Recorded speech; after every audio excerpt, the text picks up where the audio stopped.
Jamie.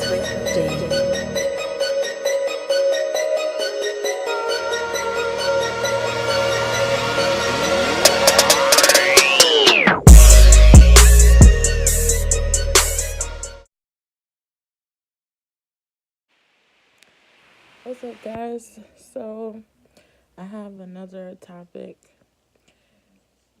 Having interest in someone that might not have no interest in you.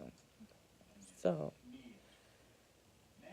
I was always told the person who loves the least in a relationship runs the relationship. I was always told that from young when I started dating. I had my first boyfriend at 16. I had my first official boyfriend at 16. I had my first kiss at 17. And I had my first adult encounter at 19. I was about to turn 19. Yeah, it was a few days before my birthday. 19. So,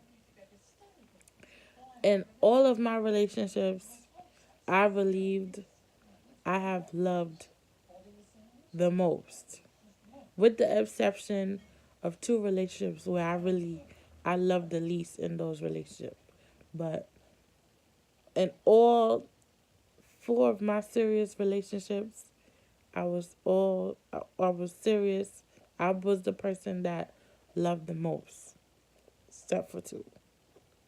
So, with that being said, when I'm talking to somebody or when I'm in the beginning stages of talking to someone, I get to know them, get to know their family, get to know what they're about, blah, blah, build everything else. So, and vice versa, same thing with me. If you could go through my family and they actually like your ass, you good. And the person that everybody needs to be, everybody thinks is, their best friend, which is my mom, she really is the person, she's the determining factor. Not saying that she runs the relationship that I'm in. I really value my mother's opinion when it comes to the guys that I'm dating, because if you're dating or if you're talking to someone, you really should have someone that you trust evaluate the person that you're talking to. Why do I say that? Because they can simply see what you don't see. In the beginning, it's always the infatuation phase. Oh my God, he's so fine. Oh my God, that's my boo. Oh my God, this. Oh my God, that. He could never do no wrong in your eyes. That's because you're infatuated with him. But if you have someone that you trust and you value their opinion, they're going to see the person for who they are. You're only seeing the person for who they can be, the potential. So with that being said, get you a couple of real ones in your corner so they could be the judging factor of what type of person you're with. Now, out of all of my serious relationships, my mother has loved everyone that I was with except for one. No, I'm lying. Two. Two of them from the gate, she was like, no, Malika, don't do it. She never said, don't get into a relationship. She just said, I don't think this person is for you. Leave that person alone. At every opportunity, she let me be an adult and run my relationship how I wanted to. But if she had a certain type of inkling about whatever, she would tell me. And out of both times she didn't like these two certain individuals, she ended up being right in the long run. So, when talking to someone, always have a couple of real ones in your corner. So they could, tell you the real deal, Holyfield. Because you have on the rose colored glasses. So, dating now has become like the most horrific task of all, because you are not going to have everything that you want in one individual. When I say that, I mean this.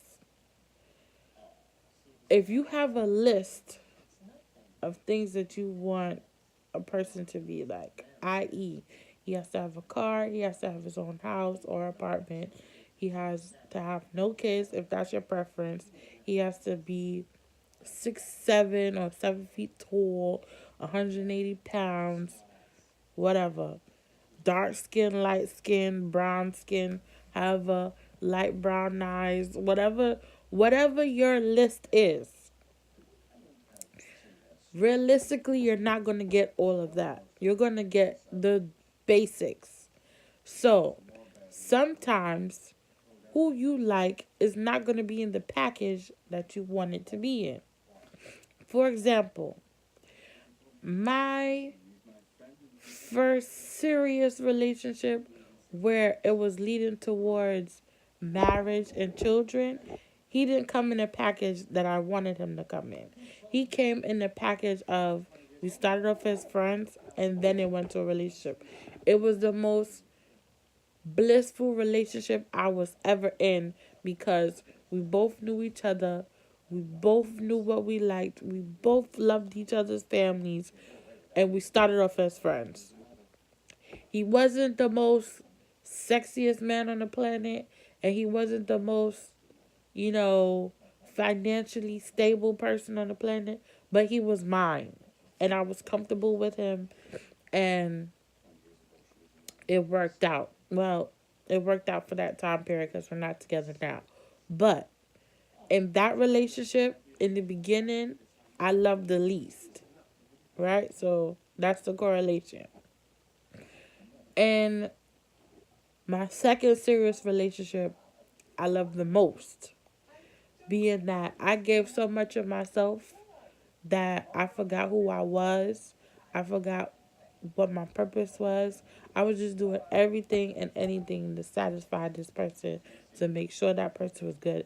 To the point where I had put myself so far off the back burner that it ended up hurting myself. And the people that was around me, my family that was around me, was noticing the change that I was not myself. So when you say the person who loves the least runs the relationship, it sounds kind of harsh, but it actually makes sense. Not saying that you don't love the person, you do love the person, but when you love the least, you more so go off of logic than going off of emotion. Now, historically, women go off of emotion and men go off of logic. Relationships should be run solely on logic. Why should it be solely on logic? One, because you can make logical and realistical decisions than doing things off of emotion. For example, you and your partner get into an argument about, I don't know, somebody from your past texting your phone. You haven't spoken to this person in years, but they're texting your phone. Out of the blue, texting your phone, you don't know what's going on. They're texting you. Saying crazy shit like, oh, I want that old thing back. I miss you. I want you. I made a mistake. Blah, blah, blah. Okay. Your partner sees these messages. You're not hiding it, but they see the messages. What do you do? As an emotional responder, the emotional person is going to think you're still dealing with this person. You should have blocked and deleted this person. You should never be talking to this person. This is your ex. He shouldn't even have contact with you. Blah, blah, blah. You shouldn't have this conversation. Why are you even showing me this? You're entertaining the idea. Blah, blah. That's an emotional response. A logical response would be he must either want you because he either saw you with me or got word that you're in a relationship, or he really does miss you and thinks that he has a chance. What are we going to do about it? We are going to respond to him and tell him that you're not interested. Please don't contact you and leave you alone, and you block and delete the number. That will end everything. That's a logical response. See the difference between a logical and an emotional response? So the person that loves the least runs a relationship because they think logical and not emotional. 95% of relationships now are run solely and purely off of emotion. A lot of us don't think logically. Why don't we think logically? Because we put so much of our heart and soul into things that it supersedes every judgment, supersedes every opinion, supersedes their opinion, whoever they're dealing with. It supersedes your own logical thoughts, because you would think like, all right, how do I approach this? Now, if I approach this emotionally, this is what this outcome is going to be. It's going to be an argument.